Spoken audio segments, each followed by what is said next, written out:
On démarre officiellement la 12e live. On s'approche de la fin de cette série de live de 1 mois qui va finir le 18 mai.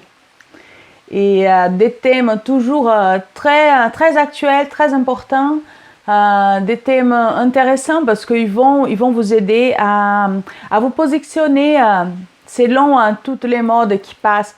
Comme je vais parler aujourd'hui de Plant Basics, c'est plutôt une philosophie de vie, mais que ça devient toujours un marché. Comme le véganisme est devenu un marché, plusieurs autres styles alimentaires sont devenus de marché. Et il y a beaucoup de gens qui, par manque d'informations, finissent par payer cher pour ne pas se nourrir correctement, pour des fois aller dans les extrêmes et devenir des carences. Donc le but de ces lives, c'est d'éclaircir, c'est d'amener plus d'informations à vous tous que je regarde et de partager aussi ces contenus parce que c'est un contenu basé sur 20 ans de recherche quand même, hein, 20 ans de recherche. Quand j'ai commencé à faire mes études, il y a 20 ans, il n'y avait même pas de cours. Il fallait acheter des livres. Oui, il y avait des cours. Il fallait que j'aille en Chine, par exemple, si je voulais étudier la philosophie chinoise dans la cuisine. Mais on n'avait pas toutes ces opportunités de diplômes, de cours. Donc, j'étais vraiment autodidacte.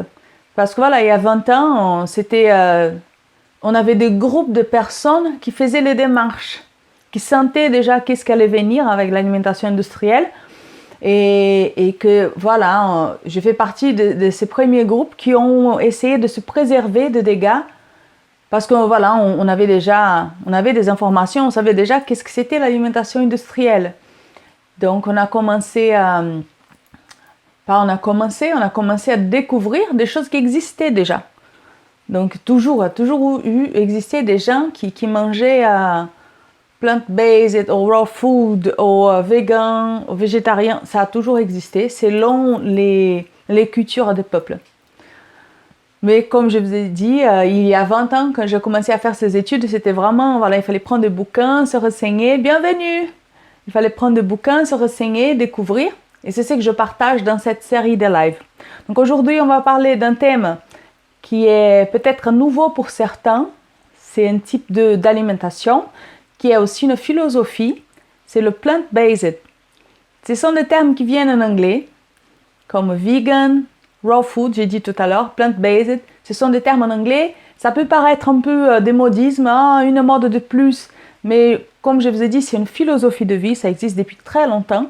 Et je vais vous parler de quels sont les bienfaits, comment profiter de cette vague. Bienvenue à tout le monde qui rentre, qui arrive. Donc c'est un live sur les plant-based, je vais vous expliquer qu'est-ce que c'est ça.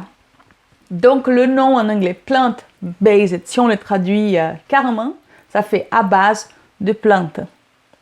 Mais pas que ça, c'est sûr c'est une alimentation où on va privilégier les végétaux, mais il y a d'autres choses qui vont le différencier d'une alimentation végane. Notamment, c'est que ils vont préférer les aliments vraiment dans son état naturel. Donc, il n'y a pas d'aliments transformés, industriels. Il n'y a pas de produits industriels et des produits qui sont très transformés. C'est un peu autodidacte. Tu vas au marché, tu fais tes courses et tu crées tes recettes. C'est à peu près ce que je propose dans mes recettes.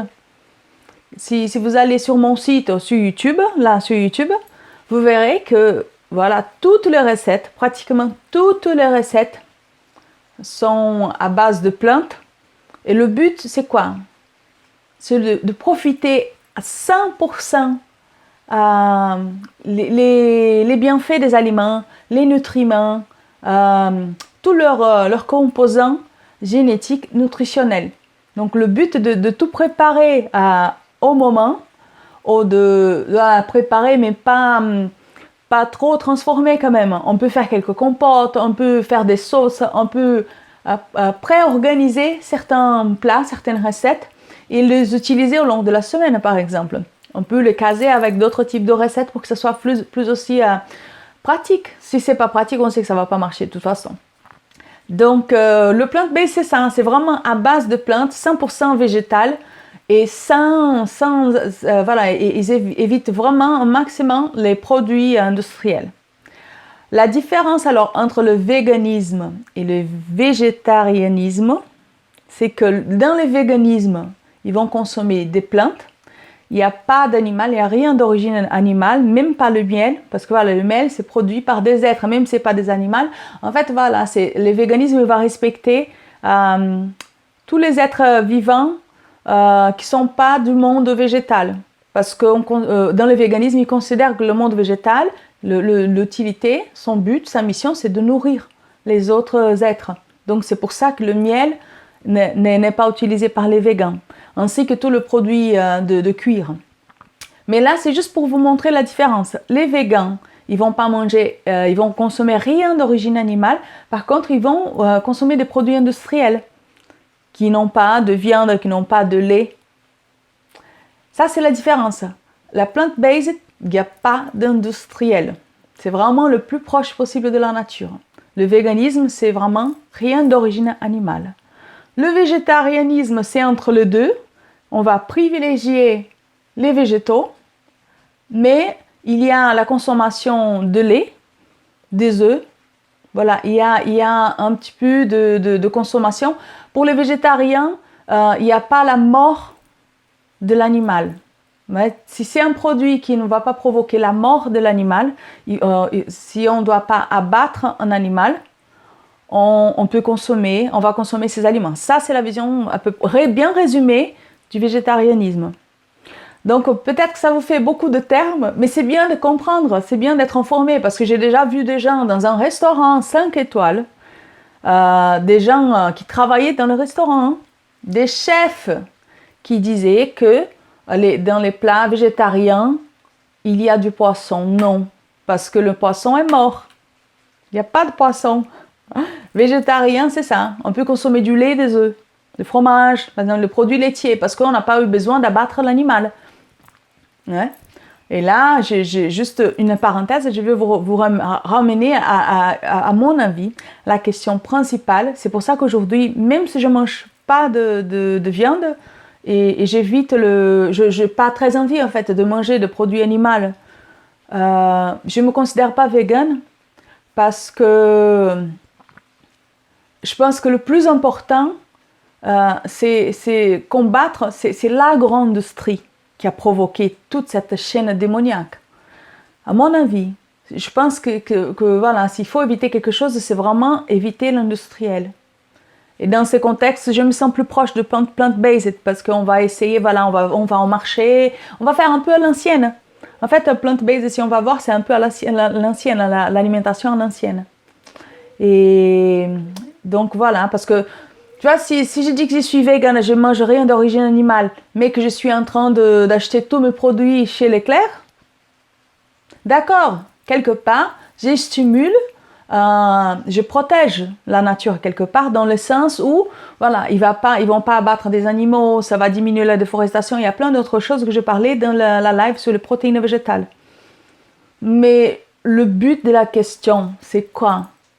À mon avis, c'est développer une économie circulaire, proche, où tout le monde est gagnant. Ça ne sert à rien d'être végan et de continuer à enrichir la minorité, de ne pas distribuer la source, de ne pas distribuer l'argent de façon juste, de façon équitable. Donc ça, c'est pour cette question-là que je ne me considère pas végane. Parce que, voilà, c'est même pas pour le véganisme, hein. C'est que ça est devenu aussi une mode et il y a beaucoup d'extrémisme et tout ce qui est extrémiste, je préfère prendre distance parce que je l'étais pendant très longtemps et je sais qu'est-ce que ça peut provoquer comme dégâts. En retournant là sur les plant-based, quels sont les plant-based? On en a parlé pendant les lives. Je vous invite à voir les lives sur les super aliments parce qu'ils sont tous, voilà, plant-based, tout à base de plantes, les aliments alcalins et les protéines végétales. Ces 3 lives-là, je ne me rappelle pas le numéro parce qu'il y a beaucoup, mais ces 3 lives, il y a inclus ce monde de plant-based. Ce sont des aliments à base de plantes. Bien sûr qu'il va y avoir des aliments dans les tableaux de alcalin et acide, si vous allez les chercher sur l'internet, vous verrez qu'il y a des aliments d'origine animale dans les tableaux, mais ils sont des aliments acides, donc c'est pour ça que je ne les considère pas. L'idéal, c'est d'avoir un maximum d'aliments alcalins, et de temps en temps, voilà, c'est le 80%, 20%. Ça, c'est à peu près ma suggestion d'équilibre. Comme je ne suis pas extrémiste, j'essaie d'être le plus réaliste. Et comme je fais un travail de transition alimentaire, j'aide les gens à faire la transition alimentaire, c'est-à-dire à sortir au fur et à mesure de l'industriel et passer au naturel. Donc, je sais que ce sont deux phases, on ne fait pas un changement comme ça. Il faut avoir une sacrée maîtrise de soi pour changer d'un coup comme ça. Et c'est rarissime. C'est rarissime. La majorité des gens, ils ont besoin du temps. Donc, c'est pour ça que je dis cette proportion 80, 20, 80%, 20%. C'est 80 qui peut varier. Hein. Vous pouvez vous dire, bon, je vais commencer à 50% de végétal. Déjà, pour que votre corps commence à réagir positivement. Et je dis ça parce qu'on vit dans une épidémie de mauvaise nutrition. À cause de l'agroalimentaire, agro-industriel. Cette nouvelle façon de manger, prêt, hein, ultra transformée, qui a vraiment nui la santé des gens. Donc, quand je dis essayez de changer avec au moins 50% de végétal, c'est pour que vous puissiez sentir la différence que ça va faire dans votre corps. Sinon, vous n'allez pas remarquer, vous croyez que ça ne vaut rien. Mais oui, c'est la sortie. C'est la sortie si on veut avoir une super santé.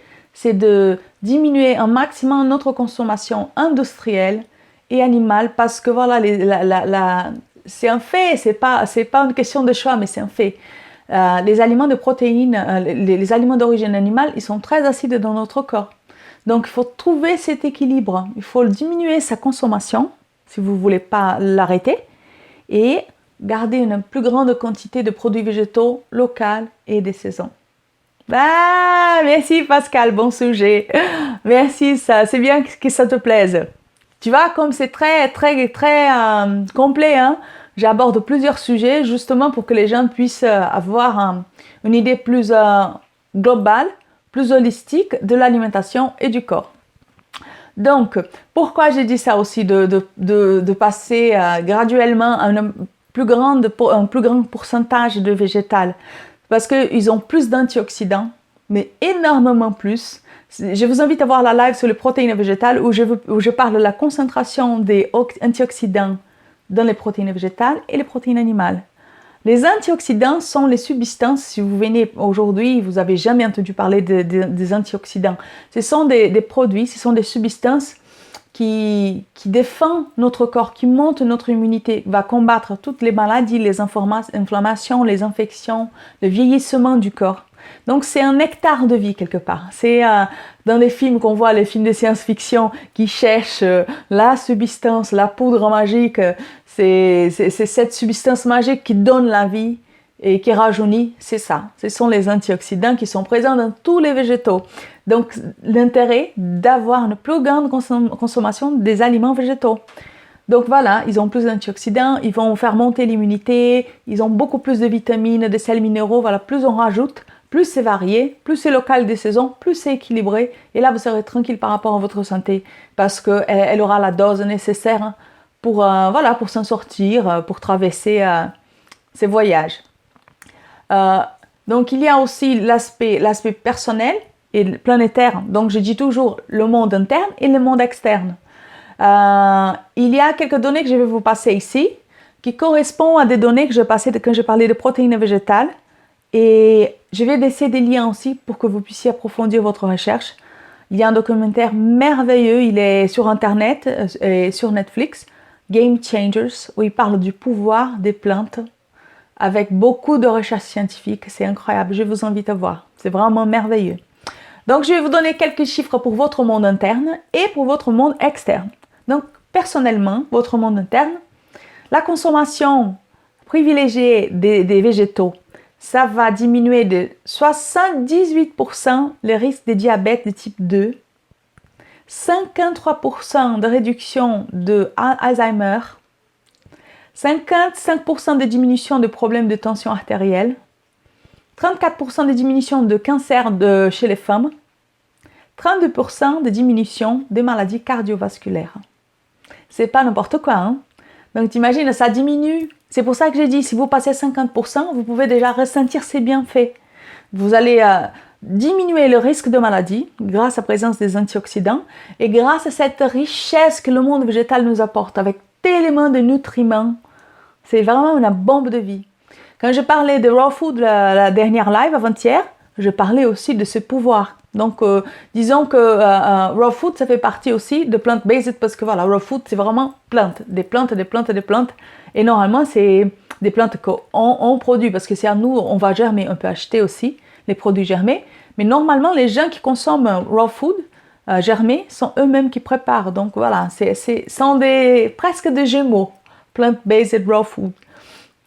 Pour la planète, qu'est-ce que ça apporte? Qu'est-ce que ça fait de bien pour la planète? Ça diminue de 250 fois l'émission de carbone dans la planète. Il y a des chiffres beaucoup plus impressionnants sur Game Changers. Ça diminue de 80% la déforestation dans les forêts tropicales. 80%. Ça diminue de 60% l'utilisation de l'eau. Ça veut dire que ça va préserver l'eau. 60%, parce que la quantité d'eau utilisée est absurde. C'est presque une piscine pour faire un hamburger. Tout ça, vous verrez dans le documentaire de Game Changers.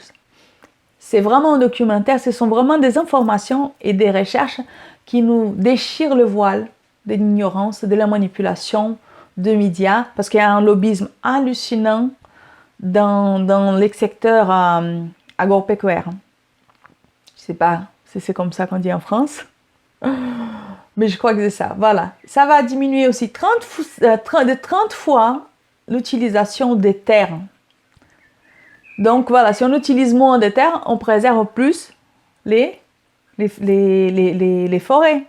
Et on va aussi laisser la place pour que la nature reprenne sa place. Et ça va diminuer 10 fois, ça c'est incroyable, ça va monter 10 fois plus la production de protéines. Parce que la protéine, elle est végétale aussi, elle n'est pas qu'animale. Les animaux mangent des plantes. Donc on peut dire que les protéines sont végétales. Et je vous invite, si vous n'avez pas vu, je vous invite à regarder cette live sur les protéines végétales. Je ne lève pas le drapeau du véganisme parce que je vous ai dit, je ne me considère pas végane. Mais je suis pour une alimentation vraiment à base de plantes parce que je sais le bénéfice que ça m'apporte. Ça fait plus de 15 ans que je ne tombe pas malade. J'ai 42 ans. Ça fait plus de 15 ans que je n'ai rien. Je ne prends pas de médicaments. Grâce à la consommation en grande quantité de plantes, une alimentation fraîche, variée, pas nécessairement chère, parce que je trouve vraiment pas intelligent de penser de payer cher. Je trouve intelligent investir dans la santé, mais je trouve pas intelligent payer cher. Il y a énormément d'options, beaucoup plus aujourd'hui qu'avant. Et avant, quand je fais ma transition alimentaire, qu'il n'y avait pas de choix, j'ai réussi à m'en sortir sans ruiner mes finances. Donc, t'imagines, aujourd'hui, c'est beaucoup plus simple, beaucoup plus facile et il y a énormément d'informations. Je vais laisser sur cette live, je vais laisser sur YouTube les liens pour des recherches. Si vous n'êtes pas encore allé, Pascal, et les autres qui regarderont cette live, si vous n'êtes pas encore allé sur YouTube, toutes les lives sont là. Donc, il y a des lives en français et en brésilien parce que je travaille dans les deux pays. Je suis brésilienne et je vis en France. Donc, je fais un travail dans les deux pays de prise de conscience et de transition alimentaire. Je suis spécialisée dans les super aliments et c'est vraiment une alimentation qui bombe, ça bombe le corps de vie et ça aide l'organisme à remonter beaucoup plus rapidement son équilibre, de retrouver son équilibre naturel. Et donc, quand j'ai créé le guide de Super Santé en fin 2019, c'est le but de, voilà, pendant un mois, je vais guider les gens. C'est un consulting online où je guide les gens et je vais aborder de façon plus approfondie tous les thèmes que j'ai développés au long de ces mois de série de live. Et voilà, c'est un changement profond et positif où les gens vont gagner développer et gagner cette autonomie corporelle alimentaire. Ça veut dire quoi? Ça veut dire que vous savez écouter votre organisme et vous savez écouter votre corps quand il vous dit arrête, j'ai envie de ça. Ou sinon, voilà, arrête de penser comme ça, arrête d'agir comme ça, tu me fais mal. Le corps, il nous parle. Il est très intelligent. Et dans ces guides, vous allez nettoyer votre corps, enlever toutes ces couches, ces filtres de chimiques, de toxines qu'on accumule au long des années par une mauvaise alimentation et de fausses croyances et des émotions négatives. Donc vous allez pouvoir rééquilibrer tous ces boutons, régler correctement tous ces boutons, les boutons émotionnels, les boutons mentaux, les boutons alimentaires, le bouton consommation, et vous allez retrouver cet équilibre. Parce que c'est votre corps qui va parler et qui va vous dire qu'est-ce que c'est le mieux pour vous. Mon travail, c'est juste de vous aider à enlever toutes ces toxines pour être plus lucide, être plus autonome, avoir des bonnes informations et avoir cette capacité de décider qu'est-ce que c'est le mieux pour toi, pour ne plus être manipulable, ni être vulnérable à toutes ces vagues de régimes, de diètes, de produits à la mode, et arrêter de faire cet effet accordéon avec le corps. Notre navette est merveilleuse, on en a besoin pour traverser notre voyage. Donc, je vous fais un grand bisou, je finis ce live.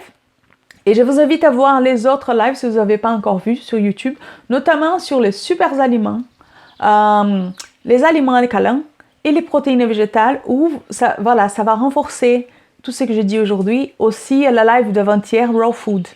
D'accord? Les aliments germés. Bisous Pascal, bisous à tout le monde et bisous à vous tous qui êtes sur YouTube. Et on se verra après-demain dans la 13e live. Désolée, je ne me rappelle pas le sujet. Mais tout l'agenda, toute la programmation est sur le site. Et là, vous pourrez accéder à tout ça. Ou même ici sur Facebook, vous verrez la programmation. Et ici sur YouTube, vous aurez le lien du site pour voir la programmation. Bisous à tout le monde et on se voit dans 2 jours. Ciao, ciao!